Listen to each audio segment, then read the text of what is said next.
Jadi alhamdulillah kemarin Ketua Umum Partai Demokrat Agus Harimurti Yudhoyono telah menyampaikan posisinya secara terang benderang terkait untuk mengusung Pak Anies Baswedan sebagai calon presiden 2024. Nah tentu harapan kami adalah bahwa 3 partai segera menandatangani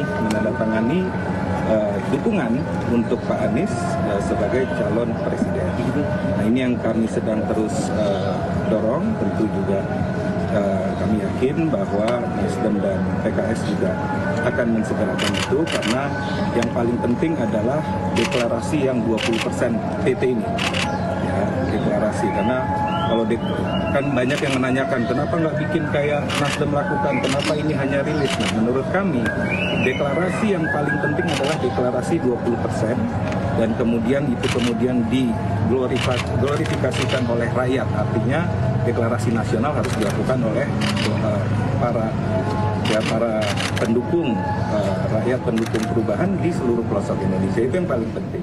Mas Adi, benarkah seperti yang disampaikan oleh Sekjen Partai Demokrat? Yang penting semua partai adalah memenuhi presidential threshold dulu nih, ambang batas untuk mengajukan calon presiden dan calon wakil presiden. Tidak ada hitung-hitungan lain, tidak ada ngotot-ngototan soal saya harus dapat capres, saya harus dapat cawapres, jatah capres gitu ya.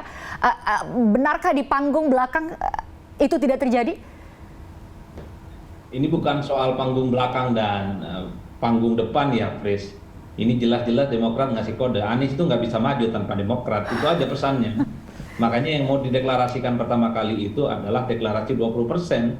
Kalaupun toh Nasdem misalnya dengan PKS, sekalipun sekarang PKS juga belum jelas sikap politiknya, kalau masih belum cukup satu partai lagi seperti Demokrat, maka Anies sekalipun punya elektabilitas tinggi, sudah roadshow ke berbagai tempat, mungkin sangat gagal untuk mendapatkan tiket pencapresan. Nah inilah pintarnya Partai Demokrat. Kalau Nasdem asyik misalnya bicara tentang capres, bahkan hampir tiap hari bicara tentang cawapres, tapi bagi Demokrat nanti dulu. Ini genap nggak nih ambang batas presiden yang 20%? Makanya agak sedikit ingin maju koalisi perubahan ini dengan cara apa yang harus dilakukan bersama. Ada MOU di atas tanda tangan. Ayo deklarasi 20%, tapi apa kompensasinya bagi Demokrat? Kan tidak mungkin lillahi ta'ala ingin masuk surga juga, Fred. Tapi itu tadi yang disebut oleh Kang Hero, bahwa sampai saat ini tentu klausul politik dari Demokrat adalah AHY yang kemudian dijadikan sebagai satu instrumen penting untuk bisa mendampingi Anies, karena dari berbagai data statistik misalnya dari beberapa simulasi, kalau Anies dengan AHY relatif agak bagus gitu ya, portofolio sebagai penantang, sebagai oposisi, dan elektabilitasnya relatif oke gitu dibandingkan dengan Khofifah, dibandingkan dengan Andika Perkasa dan seterusnya dan seterusnya. Oleh karena itu saya melihat bagi Demokrat sebelum ada pernyataan resmi, komitmen resmi dari Anies ataupun dari Nasdem soal AHY cawapres ataupun tidak, selama itu juga deklarasi itu tidak mungkin dilaksanakan secara terbuka. Kita dengar misalnya beberapa waktu yang lalu, ini kan memang persoalan teknis, udahlah yang penting deklarasi dulu 3 partai, cawapres bisa bicara kemudian. Tapi bagi Demokrat nggak begitu. Deklarasi kalau sudah jelas AHY itu ditetapkan secara definitif de facto di atas kertas, ada tanda tangan ketika ketua umum partai yang memutuskan AHY adalah pendamping Anies. Kalau itu yang terjadi, saya yakin besok subuh Kang Hero itu akan menyediakan panggung besar untuk mengundang Anies Baswedan sebagai kandidat capres, mengundang elit-elit Nasdem dan yang lainnya untuk deklarasi. Kan begitu ceritanya. Ini soal untung rugi saja, mengamankan tiket pencapresan, dan tentu saja ingin mengamankan ketua umum mereka, kader terbaik yang kemudian akan diproyeksikan sebagai kandidat capres. Nah, koalisi perubahan ini kan rumit, tidak pernah punya pengalaman berkoalisi bersama. Nasdem itu dalam konteks pilpres belum pernah kerjasama dengan Demokrat, Nasdem itu belum pernah kerjasama dengan PKS. Jadi sekalipun ini merasa imannya sama, sudah ada satu kecocokan tentang poros perubahan, tapi namanya orang baru kenal, agak gampang cara berkomunikasinya. Tidak heran kalau kemudian ada sedikit gemuruh di koalisi perubahan, nanti langsung main nih ke Bang Andre Rosiade. Mungkin curhat juga di dalam itu. Ini barang nggak kenal, padahal sudah merasa cocok sejak 6 bulan yang lalu. Inilah yang kira memang soal bagaimana poros perubahan sampai saat ini, kenapa paling banyak dibicarakan dan paling banyak disorot. Ini satu-satunya poros di luar pemerintah yang paling banyak ditunggu masa depannya seperti apa. Ya, Mas Adi, maka relevan dengan pertanyaan saya tadi, kalau memang Partai Nasdem belum pernah punya hubungan berkoalisi dengan Demokrat, belum pernah berkoalisi dengan dengan PKS, kan sebaliknya dengan Gerindra. Kita tahu di 2019 justru PKS, Gerindra dan Partai Demokrat ini menjadi bagian dari kelompok atau ketika itu pendukung dari Pak Prabowo dengan Bang Sandiaga Uno. Jadi secara chemistry mungkin jauh lebih baik lah. Maka relevan dengan pertanyaan saya tadi, apakah mungkin dari sahabat bisa menjadi cinta nih? Gerindra ini bisa potensial untuk bisa menarik hati Demokrat, menarik hati PKS ketimbang Partai Nasdem saat ini? Ya, kalau bagi Nasdem cukup meyakinkan berkoalisi dengan Gerindra dengan PKB, terutama tetap menjadikan Anies sebagai jagoan Pilpres, sangat mungkin. Tapi kan klausul dari Nasdem ini wajib hukumnya Anies itu maju sebagai capres ya. Nah, disitulah tentu saja Bang Andre nggak mungkin mau. Kalau Nasdem bergabung dengan Gerindra PKB lillahi ta'ala tanpa menyertakan klausul capres dan cawapres dengan tangan terbuka, Bang Andre akan bilang ahlan wa sahlan. Oke, baik. Problemnya adalah ini bagi saya semacam pesan sebenarnya. Nasdem ini kan pemain lama ya, duduk canggih lah politisi di dalamnya. Jadi kalau Demokrat ini nggak lekas untuk deklarasi secara terbuka mendukung Anies di atas kertas, ya sangat mungkin Nasdem itu terus bermanuver mencari poros-poros koalisi yang lain. Itulah yang disebut dengan bahwa koalisi ini sangat cair. Bahkan Bang Ahmad Ali secara tegas, koalisi perubahan itu nggak ada kok karena belum deklarasi katanya. Makin ribut lagi ini koalisi judulnya. Oke, kalau gitu kita tanya ke Bang Andre. Bang Andre, kalau memang chemistry lebih kuat ya antara Gerindra dengan Demokrat, Gerindra dengan PKS, kalau Gerindra mau bilang apa ke Partai Demokrat? Saat ini kan ada perwakilan Partai Demokrat. Kalau Mas Ahaye kan dibilang sebagai kader terbaik dari Partai Demokrat nih. Kalau ke koalisi perubahan mau ditawarkan sebagai calon wakil presiden. Kalau di Gerindra, kalau gabung nih Partai Demokrat ke Gerindra, kira-kira seorang Ahaye mau dijadikan apa kalau memang nomor satu tetap harus Pak Prabowo jadi capres? Pertama, kita sekali lagi Pak Prabowo dan Gus Muhaimin sudah menyampaikan berulang-ulang kali bahwa kami terbuka bekerjasama dengan seluruh partai politik sepanjang komitmen terhadap Pancasila, Undang-Undang Dasar 1945 dan juga NKRI. Dan kita semua tahu, misalnya Demokrat, Pak Prabowo punya hubungan baik bersahabat dengan Pak SBY, ya. Lalu dengan PKS kita juga sudah punya hubungan yang panjang. Habib Salim Segaf Al-Jufri, Ketua Majelis Syuro PKS, itu sahabatnya Pak Prabowo. Lalu dengan Nasdem, insya Allah Pak Surya Paloh sudah jauh bersahabat dengan Pak Prabowo sejak zaman Partai Demokrat. Jadi tidak ada yang sulit bagi Partai Gerindra untuk berhubungan dan berkomunikasi dengan seluruh partai. Karena Partai Gerindra ini partai di tengah yang ingin mempersatukan Indonesia. Jadi kalau misalnya saya nggak mau berandai-andai, nggak enak makan saan, makan hero kan. Tapi kalau batal ya bergabung dengan cukup, kita tampung dengan tangan terbuka. Ayo kita duduk bareng bersama-sama, bergabung di koalisi, nanti bersama-sama Pak Prabowo dan Gus Muhaimin, mari kita diskusikan siapa yang akan menjadi pendamping Pak Prabowo. Tuh Bang Herman kata Bang Andre kalau gagal. Dan satu lagi, kenapa? Politik itu selalu ada panggung depan dan panggung belakang. Ya. Percayalah. Gitu. Nah ini panggung belakang nih, percayalah soal apa Bang Andre? Bahwa ada panggung depan dan panggung belakang. Ini hanya kasih pancingan aja ke pemirsa nih, pemirsa jadi bertanya-tanya panggung depan, panggung belakang maksudnya apa dari Bang Andre? Jadi gini Christian, ini saya memberikan clue bagi Christian supaya diskusi-diskusi Christian menjelang September tambah seru gitu loh. Seru bagaimana maksudnya?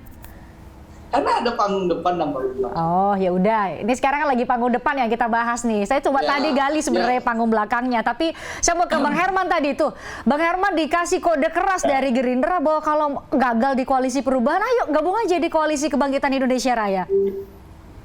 Sampai saat ini Demokrat, Ketua Umum AHY komit dengan arah dan tujuan koalisi perubahan. Ya. Jadi ini dulu harus dipegang ya, dan tentu kesungguhannya sudah ditunjukkan dengan statement kemarin yang disampaikan oleh Ketua AHY. Dan ini nggak pernah berubah dari komitmen awal. Dan sekali lagi saya harus menegaskan ya, bahwa dalam kesetaraan koalisi, Demokrat tidak akan memaksakan calon wakil presiden. Tetapi juga yang lain jangan juga memaksakan calon wakil presiden. Yang lain itu yang mana Bang Herman? Yang lain itu siapa? Partai mana? Ya kan kita sedang menggagas 3 partai. Oh, PKS dalam hal ini ya? Pokoknya sedang menggagas 3 partai ini. Dan tentu nanti didudukan bersama. Kalau sekretariatnya sudah ada, deklarasinya sudah resmi ditandatangani, dan resmi bahwa calon presiden ini 20% sudah diusung melalui mekanisme yang lebih legal gitu ya. Dan ini yang memang menjadi harapan Demokrat. Dan ini adalah kesungguhan Ketua AHY, kesungguhan Demokrat untuk memperlihatkan kepada publik. Bahwa? Karena untuk menyampaikan ini, ketum ini harus berkeliling seluruh Indonesia dan bertanya kepada publik, kepada masyarakat, bagaimana ini ke depan sebaiknya. Dan inilah hasilnya, gitu. Atas kesungguhan itulah disampaikan kepada publik dan kemudian di-follow up dalam pertemuan dengan dalam tim kecil itu. Dan sampai terakhir tadi sore juga pertemuan sekjen dengan partai-partai dengan 2 partai lainnya. Nah, inilah kesungguhan Demokrat untuk membangun koalisi perubahan. Jadi tidak ada andai kata, andaikan, nggak ada. Kami pasti bahwa 3 partai ini sudah menggagas lama dan tidak pernah ada friksi-friksi di dalam. Ya kalaupun kemudian ada dinamika dan ada sedikit statement-statement yang menjadi spekulasi, ya itulah dinamika politik gitu ya. Ya, kalau semua masih memberikan narasi, termasuk tadi ya Partai Demokrat tadi siang juga kemudian ada tim kecil ya, yaitu tadi Sekjen Partai Demokrat yang sempat kami tayangkan di awal, pernyataannya itu adalah pasca pertemuan tim kecil ya pendukung Pak Anies Baswedan. Ada Partai Demokrat, Partai Kebangkitan, Partai Keadilan Sejahtera. Ya.